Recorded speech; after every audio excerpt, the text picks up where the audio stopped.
Hey, what's going on out there, everybody? This is Robert Phoenix, broadcasting to you live from Flyover Country, also known as Fredericksburg, Texas. Oh, what is this? Hold on a second. I'm hearing sounds that I don't like, but I know where they're coming from. Hold on. Here we go. It's a beautiful day here. Sunny. Looks like it's going to be warm the last couple days. You know, we were sort of being drenched in that post-apocalyptic sort of weather pattern. I call it the dystopian front, the dystopian weather front. We certainly have had 6 more weeks worth of winter, as a lot of people have been dealing with late snow in a lot of the country here in the U.S. Over in Europe, they had orange snow. Can you believe that? Orange snow. That's incredible. We all know what's going up there in the skies, going on up there in the skies. We have nucleated snow. We have artificial weather, synthetic skies for a planet that is becoming increasingly less organic. Speaking of less organic, some news coming out of the agricultural world that organic food in your grocery stores may not be as organic as we think it is, should be, or could be. Oh boy, 40% apparently of the food that's available in grocery stores, and I'm assuming we're talking Walmart and Target, who seem to have gotten on the organic train, although I'm sure that there are other stores that pretend to be on the organic side that are fronting organic vegetables that are really not organic. They're not organic at all. 40% are not organic, and apparently there are higher instances of foodborne illnesses. Now, does this mean that you should go run out and buy genetically modified food that's drenched with pesticides just so you don't get a foodborne illness? And that organic is nothing but a sham? I wouldn't go that far, but I'm sure there are people that would say, oh, I knew this organic stuff was bullshit. I'm just going to continue to buy my genetically modified organism food. Yeah. I think really the solution is probably grow more of your own food. That's probably what I would do. If I had the land, I would grow some food. I love it. When I was back in California, I was back in 2007. I had a massive garden. I loved it. Loved it. I went bananas. And the climate for growing was the best. The East Bay was the absolute best. I had everything. I don't even like tomatoes, but I grew 3 varieties of tomatoes. And all 3 were spectacular. Beefsteak, Roma, and cherry tomatoes. I did take the Roma tomatoes and turn them into sun-dried tomatoes, which I do enjoy. But I even grew corn. Can you believe that? I grew corn. I had a whole row of corn growing. So I think the message out there is probably grow your own. Grow your own. There's a lot happening out there in the world today. A lot going on. Man, have we ever lived in such an experientially dense time on this planet? I mean, 24 hours now is the equivalent of probably, about a week's worth of time and time compression. Saturn in Capricorn certainly is giving us an alternative view of time,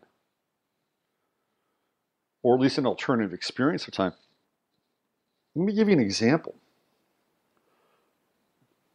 So in the last 48 hours, what do we have? Well, we have the aftermath of the March for Our Lives. And by the way, why don't I just stop there just for a second so I can, hold on one second.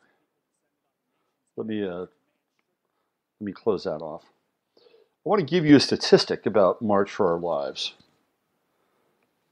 So, in spite of the mainstream media narrative, there was a study, very quick study, and they basically took a head count, and that only 10% of the people that marched in the March for Our Lives event in Washington, D.C.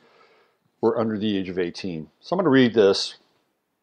A university professor studying large-scale Trump-era protests in Washington says the media is giving the wrong impression about who made up the crowd during last weekend's anti-gun March for Our Lives demonstration.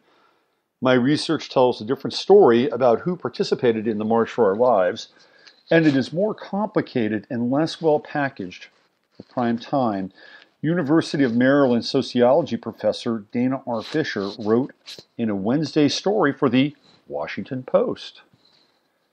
Fisher's study indicates while news coverage focused on the teenagers marching for gun control in the wake of last month's shooting at Stoneman Douglas High School in Parkland, Florida, 90% of the crowd was actually adults.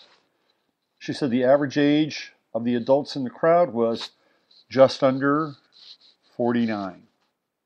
Just under 49. So astrologically, what are we talking about there? We're talking about Gen X, Generation X.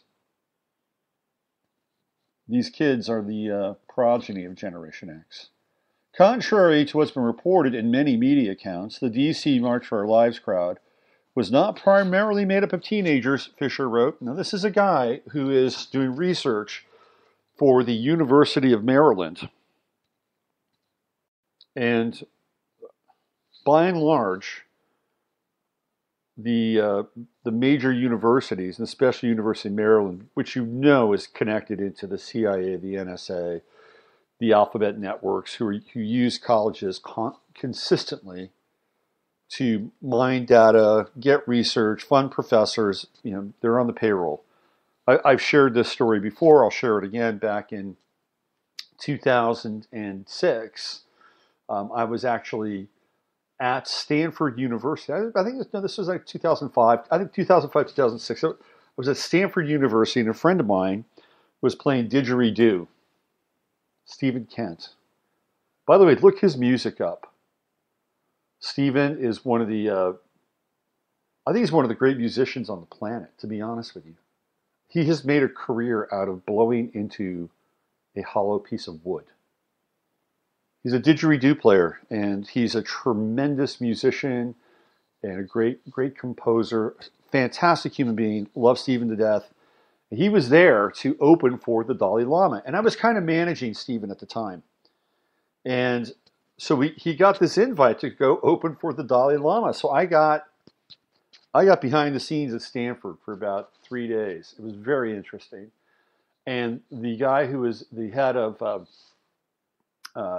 events, student affairs, he took us all around the school. He showed us where Stephen was going to play. He showed us the stage, the amphitheater. They have a little chapel there, which is on the campus, and that's where there was going to be a private audience with the Dalai Lama, which I went to.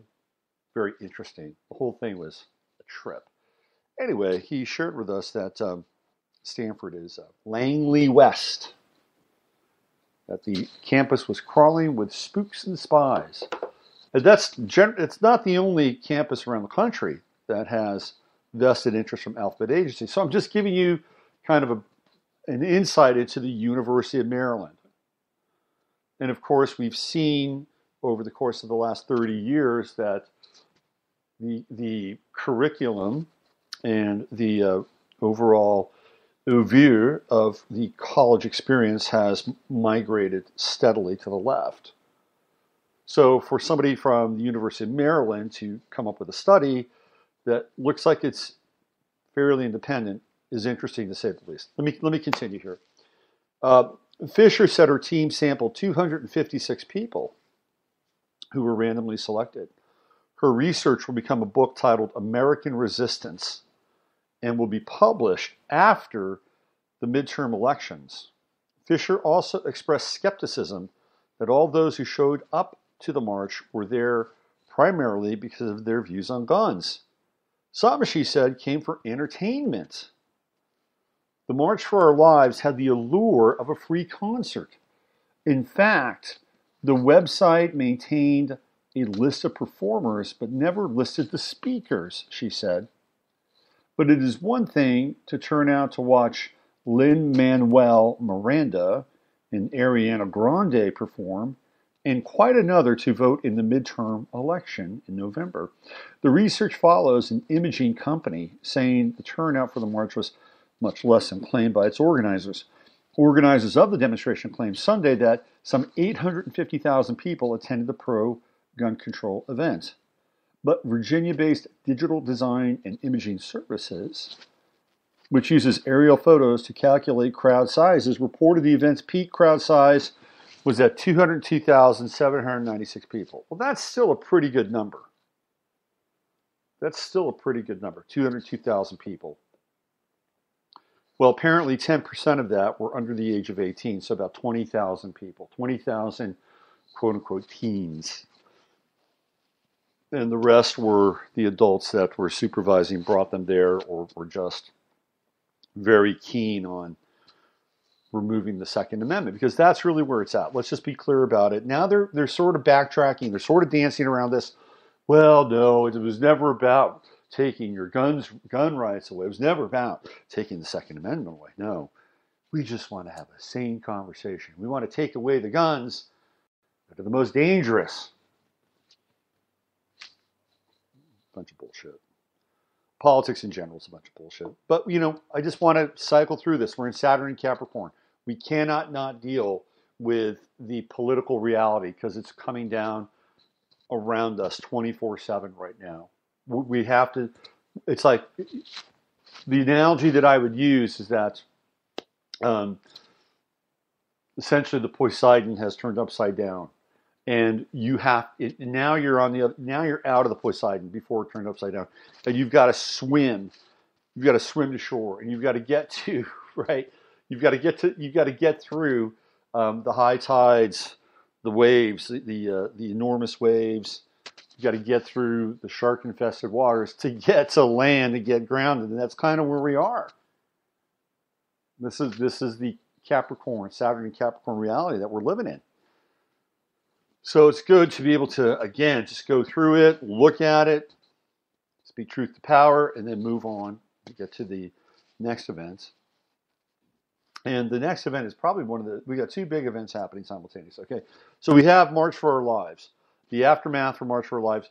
And by the way, we have between now and the end of May, where kids are still in school, and we are not out of the woods in terms of any of these events.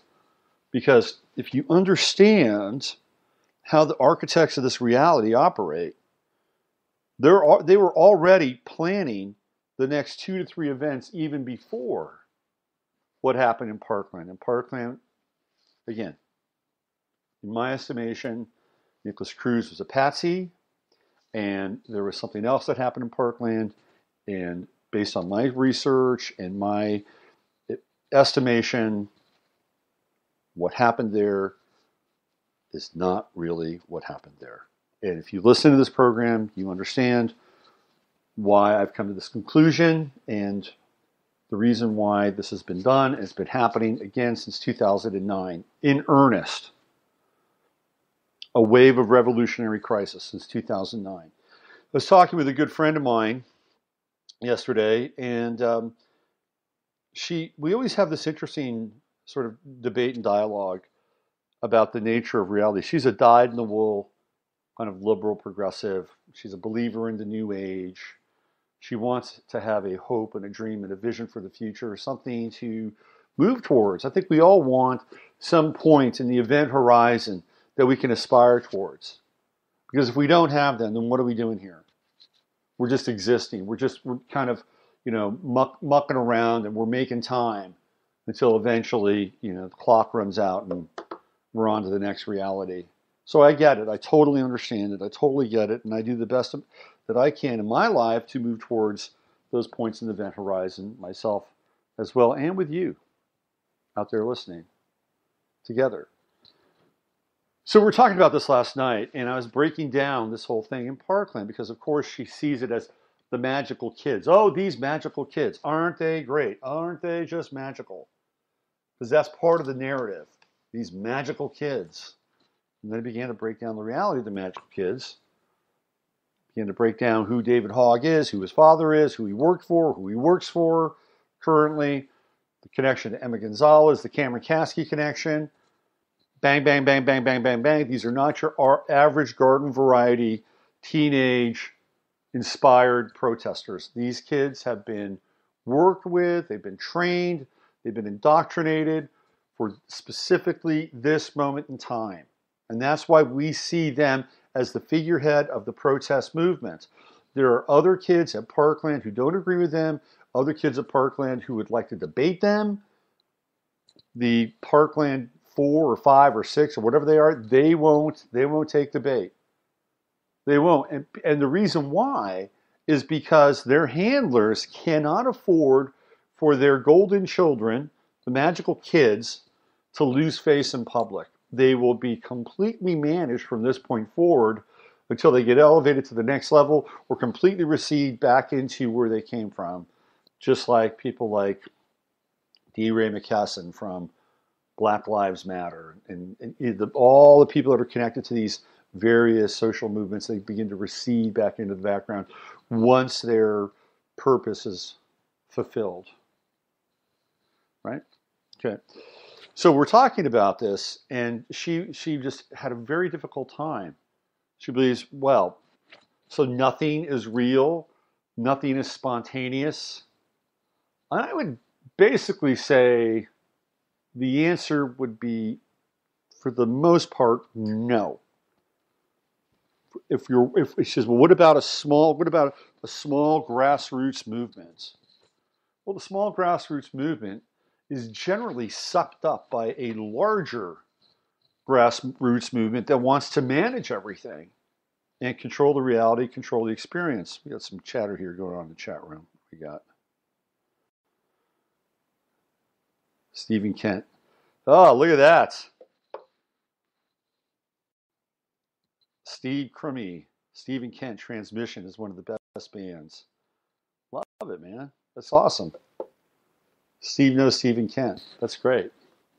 I was deeply connected with Transmission. I traveled with them a lot. In fact, I was their tour manager for a Southwest tour. It was one of the great experiences of my life, getting in the van, driving the van, and being the sort of the de facto tour manager for a group and tour the Southwest. That was a great time. It was back in 1996. We went to Flagstaff and Bisbee and Santa Fe. It was a great time. Absolutely great time. Anyway, let's get back to the present. Just wanted to check in with the chat room. So I'll tell you where we had the last real spontaneous grassroots movement, even though it may have been injected a bit by the anabolic steroid of, how do I say this? The anabolic steroid of alternative media. And that would have been the election of one Donald J. Trump. I believe that was a grassroots, non-astroturf, non-synthetic movement. Now, did they have a little fertilizer thrown in? Of course, the fertilizer was the WikiLeaks files. That was the fertilizer. And then Hillary Clinton provided her own brand of stinky fertilizer along the way to further and accelerate the growth process of what I believe was a really organic movement. Because these people had not been represented for a very long time, and Trump had the keys. He had the keys to the program, right? He had the password to the program. The password to the program was the language. In his speaking in very gruff, at times base, at times audacious tones and terms, endeared him to the American public. He became the silent majority's avenger. It's exactly what he became. He said things that people only privately thought to themselves. He did things that people would love to have done if they had the audacity and the ability to stand on their own 2 feet. You remember when he kicked out the protester? Now, that might have been staged, to be honest with you. That could have been a stage event or could have been real. But the protester was representative of a loudmouth, of a total loudmouth that shows up at your family dinner, right? And he goes on and on and on and on and on about this. And I've been that guy, by the way. I've been that guy. I've been that annoying pain in the ass of the family dinner. And I think there are times that I should have been thrown out, to be quite honest with you. But that's what that guy represented. And who's always wanted to throw that guy out, but never did? Because generally they're family, right? Or they're a friend of the family. Well, that's what Trump did. Get out! Get him out of here! Go on, get him out of here. People loved that. Because he was doing things that they had always wanted to do. He was saying things that they always wanted to say. So he connected with them at a root chakra level. And when you connect at the root chakra level, what do you have? You have trust. You have trust, you have transference, and you have trust. And that's exactly what Trump did. So I believe that was a true grassroots movement of people who had been disaffected. And think about the people that had supposedly represented these people for long stretches of time. And I'm talking about politically.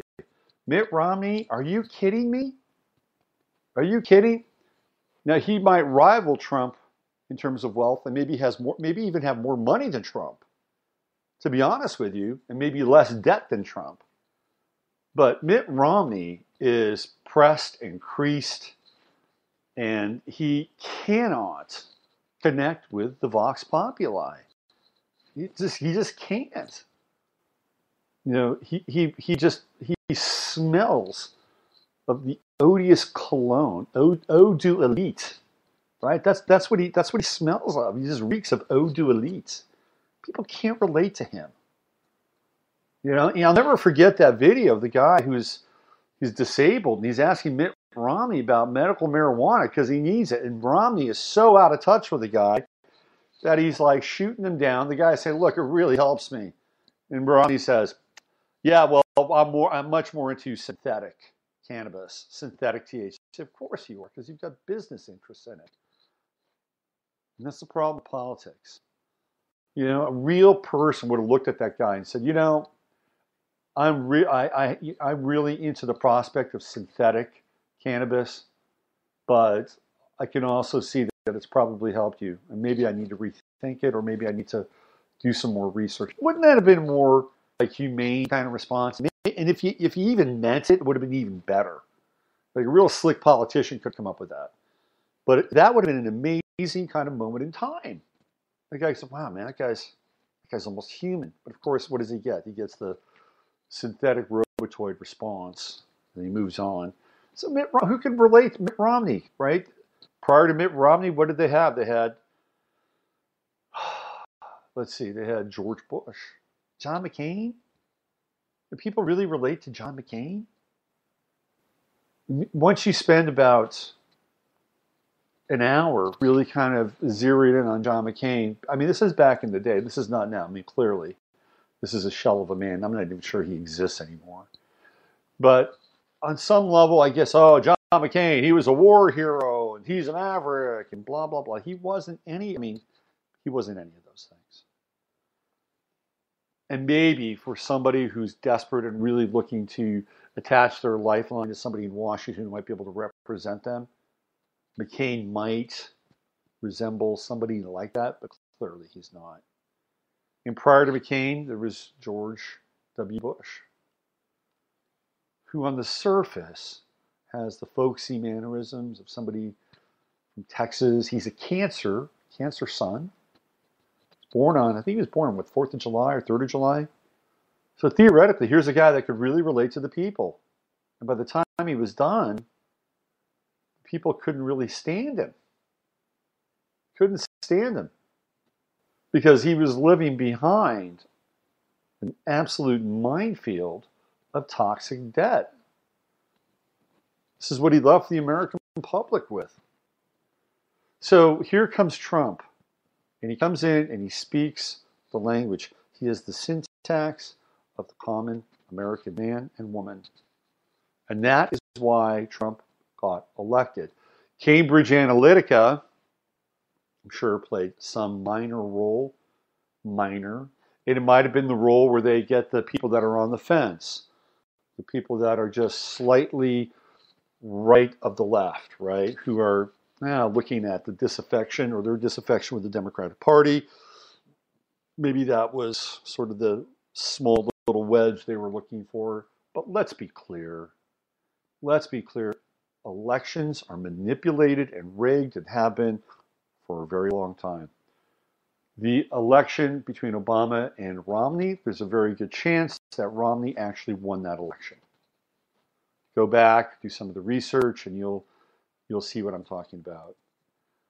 The election between John Kerry and George Bush, there's a really good chance that John Kerry won that election. Of course, I think he did, but he was playing his skull and bones role and decided to just step away, not contest the absolute chaos and the controversy of the voting machines in places like Illinois and Iowa, Indiana, Pennsylvania, totally right. So these elections they've been manufactured, they've been infiltrated. I mean, just because Cambridge Analytica got involved doesn't mean that this was a unique event. Trust me, it's not. It's done all the time. It is done all the time. Anyway, I just wanted to get that out of the way. Be clear about it, because I don't believe that there are a lot of really intense, fast-catching grassroots movements. And if they are, they're co-opted very, very quickly. I'll give you an example. Go back and look at the formation of the Tea Party. The Tea Party basically was started by Breitbart, and it was, I believe it was the brainchild of Steve Bannon, if I'm not mistaken. But it was also kind of a Bannon sort of Ron Paul confluence of libertarians that did not want to play with the Republican Party or the usual suspects inside the Republican Party. So they created this Tea Party, which felt very quickly like, even though it was created by Bannon, it had a grassroots momentum. And then they had a number of candidates that wanted to run under the Tea Party banner that were, let's say, raw or more real than the actual candidates that did run. I think Marco Rubio was part of that Tea Party revolution and got elected during that cycle. So even the Tea Party, which had some kind of organic movement that was stimulated by Steve Bannon and Breitbart at the beginning, a little bit of Ron Paul, that got co-opted. And the next thing you know, you had these Tea Party candidates that were baked and ready to roll, and they were displacing people that all of a sudden thought, hey, I could run for office. That there was an actual grassroots movement here that could support this. So even that got co-opted at some point. So I think it's very difficult to create something that's really grassroots, because there are two things that will happen. Two things that will happen. One is that if it is a true threat to the system, they'll be snuffed out. People inside the movement will be discredited. The dogs, the attack dogs of the press will be unleashed and sicked upon them. And any chance of any real grassroots kind of momentum is snuffed out, and pretty early on. And then the second piece is, which is what I talked about, they'll let it take root, grow, blossom a bit, and then it'll be co-opted. So it's very, very hard, very difficult to create a quote-unquote organic movement. Talking a lot about organic today. I do want to talk about a couple of other high-level events. But before I get into them, I want to talk about China and North Korea. I want to talk about this Skripal thing, the Skripal event, which looks like it is like trending towards World War III. This Skrip, which is complete. The world we live in is insane, to be quite honest with you, at that level. The world that we live in on a day-to-day level, where we get to interact with other people, that can be our bridge to sanity most of the time. But at a high level, the world is crackers. It's nuts. And this whole thing with Russia is crackers and nuts as well. Before I go there, I just wanted to bring up the Corey Feldman story, which is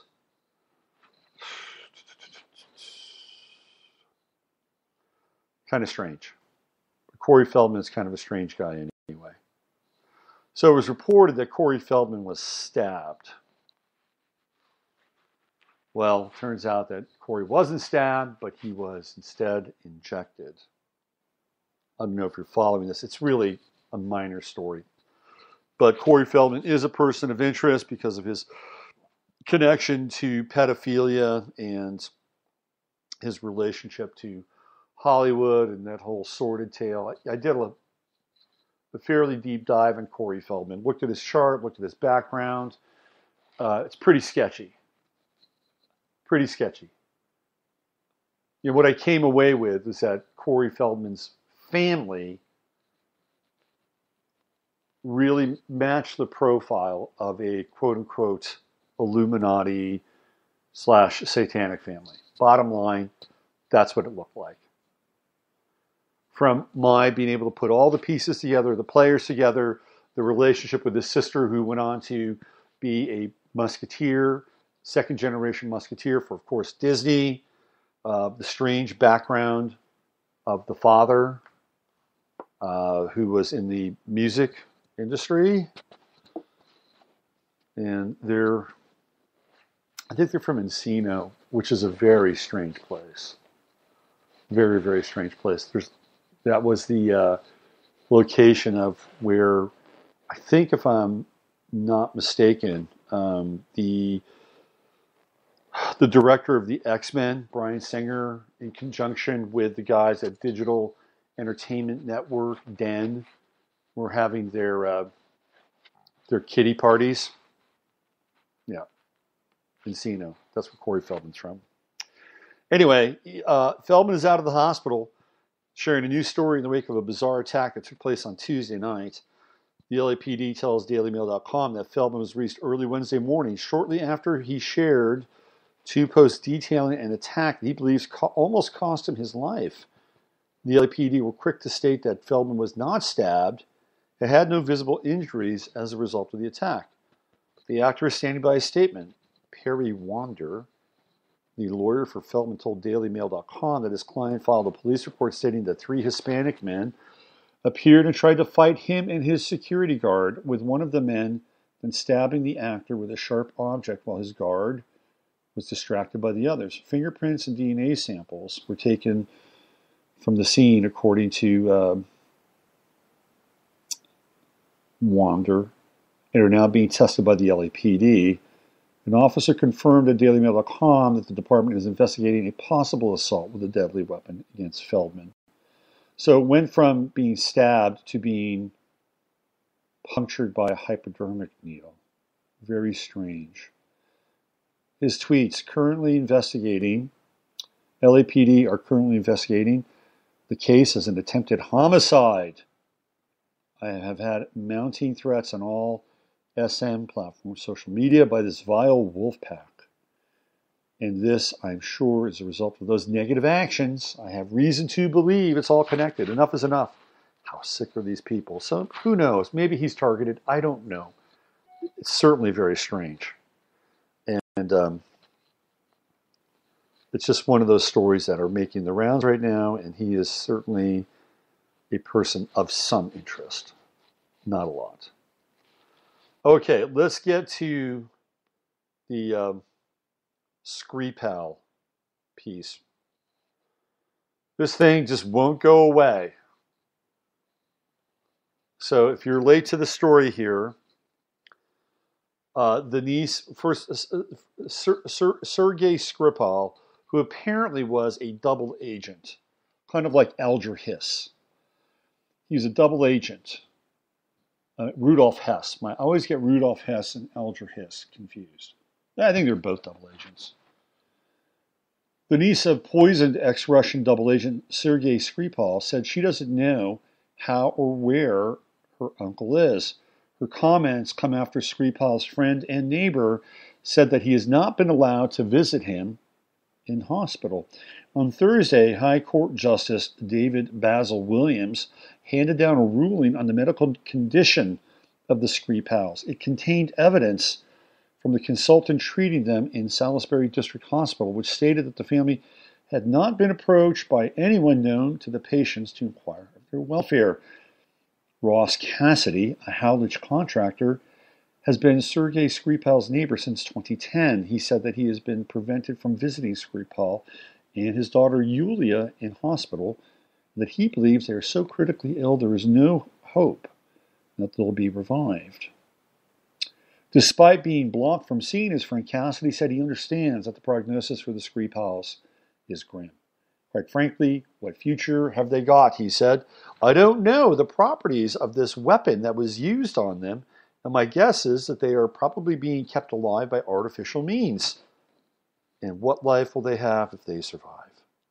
We've already been told that they will be severely mentally impaired, and I don't think they would want that. I think death would probably be merciful. 3 weeks after the A234 nerve agent, also known as Novichok, attack in Salisbury, Sergei and his daughter Yulia remain in critical condition. According to court documents, Sergei is listed as unable to communicate. Meanwhile, in Russia, the Skripal's extended family say that they have been unable to find out where exactly Sergei and Yulia even are. I would like to know how Sergei and Yulia are. Where are they? Sergei's niece, Victoria Skripal, said. We are all grown-ups and we don't believe in miracles, but I can't stop thinking maybe it's not them. Maybe a miracle will happen and it will turn out not to be them. Maybe they'll get better, but everyone is saying that even if they recover, the long-term prognosis is not good. Well, first of all, they don't even know where these people are. I mean, are they even in the hospital? Did the event actually happen? This is all really murky stuff. This is Neptunian, Piscean territory, right? You're dealing with some sort of chemical, some sort of unusual substance that's been linked back to a lab in England. The substance itself, there's like one place that manufactures this stuff, right? Victoria said if she could, she'd go to the UK to see them. She would, but her number one priority is to protect Sergei's ailing mother from finding out about her son's attack. The family fears the news could prove fatal to the 90-year-old woman. Most Russians don't believe their country is complicit in the Skripal poisoning. Our priority is to protect our grandmother, on and on and on and on. So the Skripal affair looks as if it could be this, look, when they shot Prince Ferdinand, Prince Ferdinand got shot. It led to World War I. It was one event that led to World War I. This Skripal affair, the Skripal event, is starting to take on some extremely weird momentum. Like NATO is now expelling Russian diplomats. So we've been involved in creating a new Cold War. And this has been taking place since 2014. This is 2014 and then clearly 2015 when Saturn went into Sagittarius and went into the US 12th house. And I've charted this before. When Saturn goes through Sag in the 12th house of the US chart, shit happens with Russia. Now, currently, Saturn is going through the Russian chart And Russia is a Capricornian country based on its latest sort of constitution referendum that took place after the fall of the wall. So Russia is going through some Saturnian kinds of pressure on their kind of collective energy of the national agreement, which is essentially what their new Russian constitution consists of. It's an agreement, right, between the country and the people. That's what it is. It's a contract. Whether or not the people actually sign the contract, it doesn't really matter. So we're at a point now where it feels kind of tippy, right? It's kind of tippy. You know, Theresa May is running around, taking on the Russia is dirty, the Russia is criminal, the Russia is dangerous tone. It's ridiculous. They're really doing their best to foment and froth the conditions for World War III. Or at the very least bring us to the edge. I mean, they could all just be, again, just doing shots of vodka and laughing their asses off so that everybody gets to buy more weapons, spend more in the military, more buildup, et cetera, et cetera, et cetera. So I try to look at this with a certain sense of dispassion. Like, I'm not going to get up in arms about it because I think a lot of it is theater. But at the same time, it's theater that escalates, and it's theater that feeds upon people's emotions. And people walk around and they're anxious and, oh my God, are we going to go to war? Are we going to have a draft again? Or our snowflake kids who are trying to take the guns away have to take up a gun and go fight in another country? Is this part of the depopulation program? I mean, these are all questions that, if they're not articulated explicitly in the individual, people feel them. They feel them on an emotional level because we have shared experience. You know, we're part of a collective. We're part of a tribe. And those feelings tend to move through the collective like waves. So this is a really, important kind of piece to understand so that you don't get caught up in the tsunami of anxiety, which is being fomented in the new Cold War. Russia's going to be hosting the World Cup, and there are countries that are pulling out of the World Cup. It's just like when Russia was supposed to host the Olympics. Well, they did host the Olympics. And that was in what, 1980? And Jimmy Carter kept the American team home. You know, we sat out the Olympics in 1980. We didn't go. We didn't send a team to the Olympics. It was, I think, even when at the height we didn't have the height. I mean, Germany hadn't gone into full-blown war mode yet, but it was the 1936 Olympics. We sent a team to Germany. Adolf Hitler congratulated Jesse Owens. You should watch Leni Riefenstahl's movie about the 1936 Olympics. It's kind of amazing, to be honest with you. Really interesting stuff. And the techniques that were employed to actually capture the Olympics themselves was phenomenal. Like putting cameras on balloons and stuff like that. I mean, she was really pretty creative individual. She's fascinating. Leni Riefenstahl is fascinating. She basically escapes the noose of Nuremberg, and then she winds up eventually moving to Africa. Where does she hang out with the Maasai? And she has all these. She becomes a photographer of the Maasai for like the last years of her life.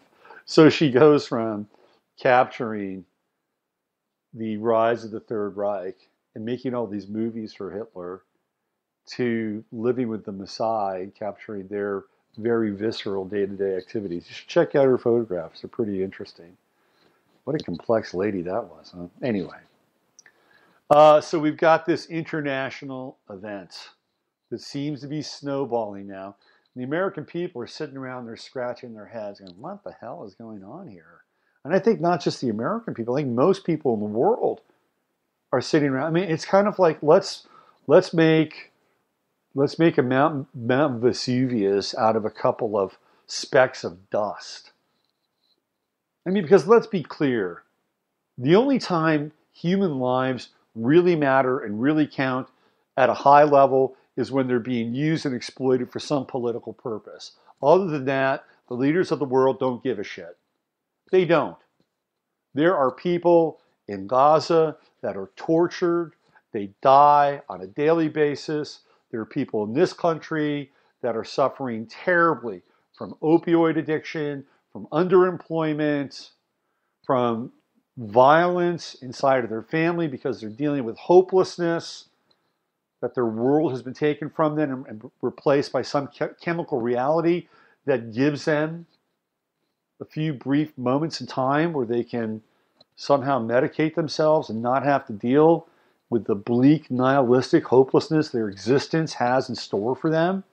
Do you think they really care about them? Do you think they care about the kids, the women, the young men in a place like Yemen who are being slaughtered by the Saudi Arabians, who are being fueled and funded by American military muscle and might? Do you think they really care about them? Well, the answer is a big fat zero. The only time people care about human lives at a high level is when it suits them. And then they have a political agenda. And then all of a sudden they're full of care and compassion and empathy. And it's all manufactured so that they can move a program forward and hopefully take you along for an emotional ride. That's what they do. So please, two people who are, and again, if it's true, if they've been poisoned, the Brits poisoned them, the Russians poisoned them, I don't know. I'm not sure anybody really knows. If they, number one, if they've actually been poisoned. Number two, who poisoned them? There's some evidence that says, hey, the stuff has been traced back to a laboratory in England. Well, who makes it? Well, they do. The whole thing is completely ludicrous, but the only reason they care is because they want to make a big fucking deal over it so that they can create momentum and sell more weapons, put people in a state of fear, and on and on and on. Pull the trigger on that. Let's just call it as it is, as we see it, or at least as I see it. The last thing we want to get into today is China. And this whole thing with Trump and Xi Jinping is very interesting. Very, very interesting. I mean, clearly there is kind of a cultural move now towards China. Apple has moved their, essentially, not their U.S. base of operations, but they've given China basically the keys to Apple's operating systems. And that's a fact. And they've been deeply collaborating with China for quite a while now in the production of their little shiny phones, and the MacBook Pros, and all their little Apple goodies get manufactured in China, where people have to work 14-hour days and are basically slave wages or wage slaves. But it's really interesting that Kim Jong-un got on this armored bullet train to Beijing to meet with Xi Jinping. Xi Jinping. And this is in advance of Trump and Kim Jong-un meeting together. And they will meet together. And there's a very strong possibility that Trump will come out with a unified Korean peace accord. But here's what's really interesting about this whole thing, is that Kim Jong-un went to Beijing, and it was at Beijing, in Beijing, and this is what Xi announced, that Kim Jong-un is ready to denuclearize. Now, he'll keep his weapons, but he's willing to denuclearize. And probably what Kim Jong-un has done is he struck a deal with China, because China's not going to denuclearize. So Beijing has probably, and Xi has probably told Kim Jong-un, don't worry, we got your back. We got the nuclear missiles even if you don't. And I think that's going to be one of the underpinnings of the conversation that Kim Jong-un will have with Trump. Now, apparently, these negotiations have been going on for a while. Like, we're not privy to the backstory. That it's not just kind of, again, this kind of spontaneous, organic, Kim Jong-un has seen the light moment in time. I think what he wants to do is he wants to increase the prosperity of his people. I think he wants to be known as a great leader amongst his people. And if he can carve out a situation where the sanctions are dropped, he doesn't have to get into the global banking system, which they have been hesitant to become a part of because they're not. They don't belong to the World Bank. They don't belong to the IMF. And if he gets some kind of agreement around this, and they create their own central bank between them and South Korea, I think he'll play nice, especially if China's got the missiles in their back pocket and basically is, ready to back up Kim Jong-un. But it makes China look good, doesn't it? It's like, oh, look, he came to Beijing and he told us he's ready to denuclearize. They're the ones that make the announcement. So this is a really interesting little game that's going on now between the United States and China. Fascinating to watch. Another thing that really caught my eye along these lines is that Range Rover has a new commercial out. I don't know if you've seen it, but essentially it's a Range Rover that is driving along the Great Wall and gets to the top of the Great Wall. I'm like, well, that's interesting. The Range Rover is shooting this commercial in China, and the driver looks like he's Asian. To me, he looks actually maybe part Asian and part Caucasian, but clearly he's representative of being Asian in this commercial. So we have this British vehicle, ascending to the top of the Great Wall. And this guy gets out of the car he's in the car and he pumps his fist. I thought, well, that's really interesting. That's really, really interesting because the British have been known for colonialism and here their product, the Land Rover, is being essentially road tested, driven, represented in China. It was just an interesting notice. So the tides are shifting here, culturally and perhaps even economically, as China introduces the gold-backed petro-yuan along with Russia. How about that? If I'm not a financial analyst, but if I were to give you some economic advice, I'd buy some gold. I'd buy some gold and I'd buy some silver. All right, why don't we wrap today up here? What do we got? Do we have any more chat action happening? Not to mention, what are the odds that Brexit will actually happen now that Russia has been made into everyone's common enemy? Brexit's dead. Stephen brings up a great point. Brexit is dead. Theresa May has dragged her heels. She was put in essentially to